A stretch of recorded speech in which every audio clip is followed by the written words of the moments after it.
And I've been debating with Ron this past week. Tangible. Larry Bird, man. Yes. Larry Bird's Yes. a killer. Yes. Because he was trying to tell me he thought Olajuwon, Karl Malone, um, Shaq and Kobe, somebody else he said he thought was better than Bird. I'm okay with the Shaq and Kobe thing because of the longevity side of it. And I love Olajuwon. He's the best center I ever watched play. But it's going to be Period. hard for me to actually give him that nod over Bird when Bird waxed them in that finals. I know he was young, but he gave him Hold on. that 24, 10, and 10. Hold And on. it wasn't even close. First of all, Olajuwon averaged 26 points per game in that finals. He did his thing. And he was going against Robert Parrish, Kevin McHale, and Larry Bird in his second year in the league. So, yeah. What you're saying is solid. What I would tell you is close. It's close. How about this? How about this? When you're actually talking Kobe, Shaq, Olajuwon, and Larry Bird, I'm going to slide one more name in there and put Tim Duncan in and tell you this list right here is usually how the back end of my top 10 players of all time ends, with some variety of these players, right? These 5 players right here are usually the back 5 of my top 10 players of all time. And so I feel what you're saying. It's all about how you want to parse it. I usually have Larry Bird somewhere in the 5, 6, 7 range. I usually have Olajuwon somewhere 8, 9, 10 range. I usually keep Tim Duncan solid at number 6. The thing about Olajuwon that I would say, right? You know, obviously he won those 2 championships when Jordan was out playing baseball. But I think that the fact that they weren't able to get over certain humps, like the Jazz, that doesn't even compare to the teams that Bird was able to get through with the Sixers and beating that Lakers squad and beating the bad boy Pistons. No. That's not fair, and I'm going to tell you exactly why that's fair. Because in Kevin McHale, Larry Bird had somebody comparable to everybody else's best front court player every single series he played in, and he was generally the best player in the series unless he played Magic or Kareem. Let me ask you this. Hold on, let me say this. You think he's better than Worthy? You think McHale's better than Worthy? Yes. Kevin McHale is a better player all time at his position than James Worthy is, because Kevin McHale, to me, is a top 5 power forward.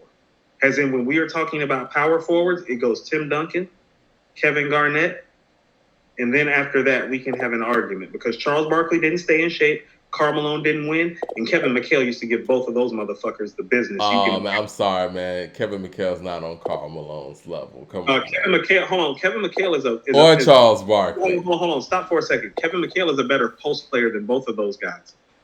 Period. Okay. He had that size. Hold on. And you know, Kevin McHale and Tim Duncan had something in common. As a power forward, where's the game played? The game is played in the block on the post. You're telling me that somebody at that position is not as good as him at that, but is better than him?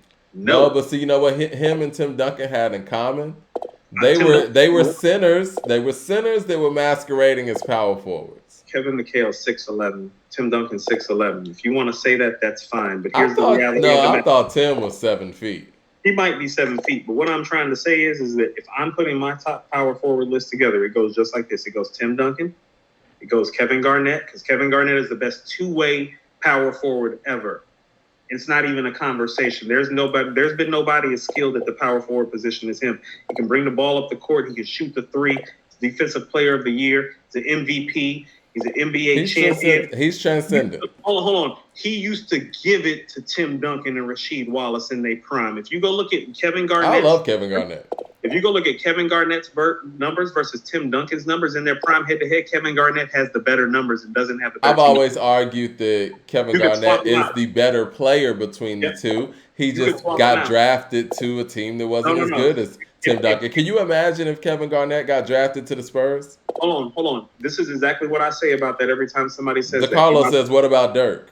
No. If you know, Tim Duncan has 5 rings, right? You put Kevin Garnett with the Spurs, he has 5 rings too. That's what I think. What about Dirk?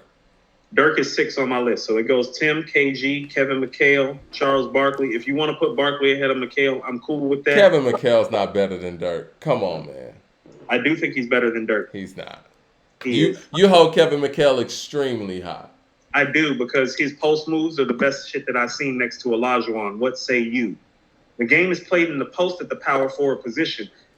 Mike, if it wasn't for Larry Bird people would be writing like poetry about how Kevin McHale moves in the post. He's very much Olajuwon-like in the post. He has better footwork than David Robinson, Patrick Ewing, Alonzo Mourning, Shaquille O'Neal, Karl Malone, Charles Barkley in the post. He's a power forward. He has 3 rings. He won 6th Man of the Year. He's an all-star game MVP. He's an all-star.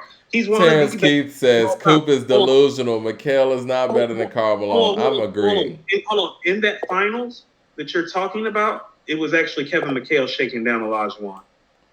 Go look at the tape. Go look at the tape. I'm going to go look at the tape because you talking crazy. Hold on. When people talk, hold on.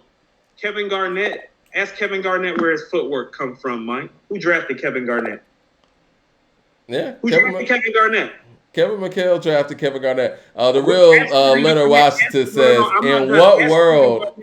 Ask Kevin Garnett where he get his footwork from. In what world is Kevin McHale better than Dirk? That's what the real Leonard Washington says. Listen, Dirk we could be on this. The only part of Dirk's game that's better than Kevin McHale is Dirk's a better shooter. He's not a better passer.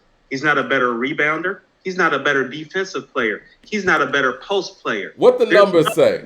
Nothing. What the numbers say? Oh, don't. What's Kevin McHale's career numbers? Pull them up. Because the only thing Dirk got on is scoring, I'm telling you. Like, Dirk's not better at Kevin McHale than anything except for shooting. Y'all are crazy. If one guy is better at one thing and the other guy's better at 7 different things, no. Kevin McHale's career stats are 18, 7, and 2. Okay. Right? 18, 7, and 2. That's fine. Let's see. But he's not better. But hold on. But who thinks Dirk is a better rebounder, passer, post player, defensive player? Dirk is 21, 8, and 2. Right, but where is he? Hold on. 21, 8, and 2 for somebody that was the leading man the whole time while this guy was second fiddle and y'all numbers are comparable is kind of making my story. The numbers are comparable. One guy's second fiddle, one guy's top dog. So, like, we need to end the conversation right here because Kevin McHale is a superior player to Dirk on every level except for shooting. And everybody who knows basketball knows this shit. I'm so tired of you young niggas who don't know shit. Go watch some tape.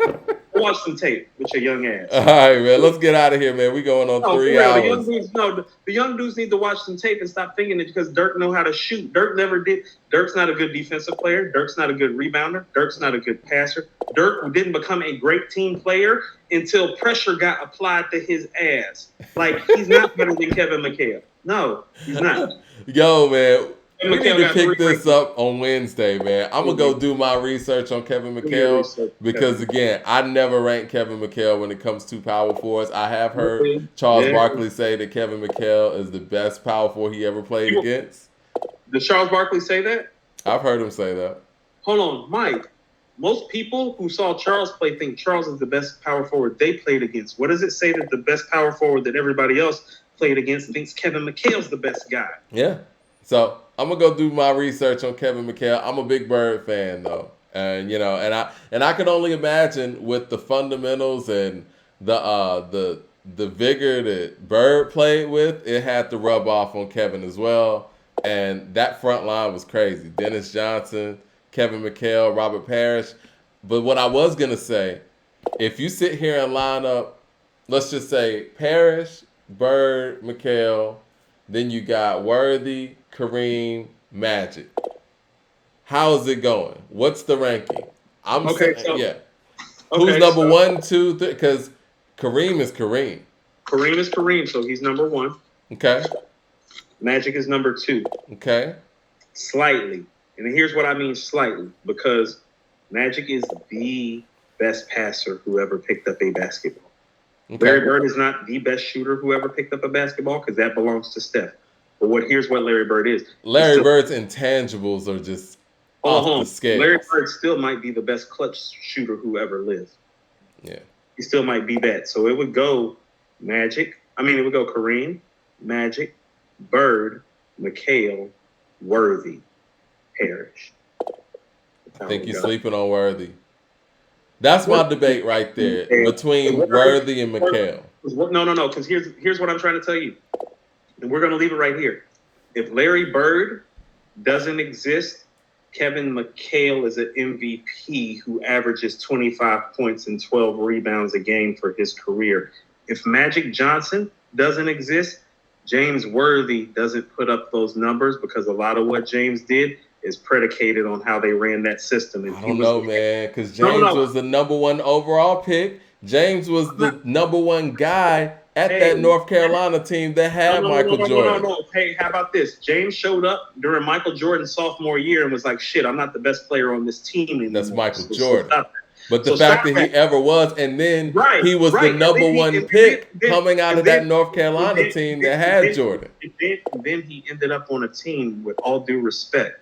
You keep in mind, you're talking to somebody from North Carolina, from Charlotte. He ended up on a team with Magic Johnson and Kareem Abdul-Jabbar. How many free opportunities did he get? How many double teams did this guy not see in his prime because Magic and Kareem was there? I think you can look at it like that, but I also think that his stats suffered from that too. No, it didn't. Magic's not a shooter. Magic was still putting up points. No. This is what I'm trying to tell people. Unless they were in a half-court set, James Worthy was the first offensive option most of the time, even over Kareem, especially when Kareem got old, which was right about the time they drafted James. Well, James got there at 80, I think. No, I got there 82. 82? Because Jordan came in 84. Yeah. Right. Yeah, so James came in 82. By the time 85 is rolling around, he's the first offensive option. Because in 86, Kareem's averaging 10 points a game, Mike. So, he was the first option on that team. And they ran a fast-breaking type of team that was perfect for him on the wing. It was perfect for him. We don't know what he looks like without Magic there feeding him the ball, and without Kareem demanding attention in the post. We don't know that. Man, this show just went left. All right. I don't believe I'm fighting for Kevin McHale over James Worthy. Everybody in Charlotte is going to kill me. All right, man. Y'all have a great weekend. Great show, and let's holler Wednesday. We'll get Wednesday what we'll do is we're gonna get those criteria together, and we're gonna start running artists through there and just seeing what this thing looks like. We're only missing one. We stopped that live performance at 14. We need one more. I said intangibles.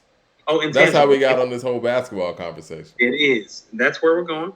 I got a rock-in playlist I'm gonna put for people to know who the microphone fiend is. All right, man. Y'all have a great weekend.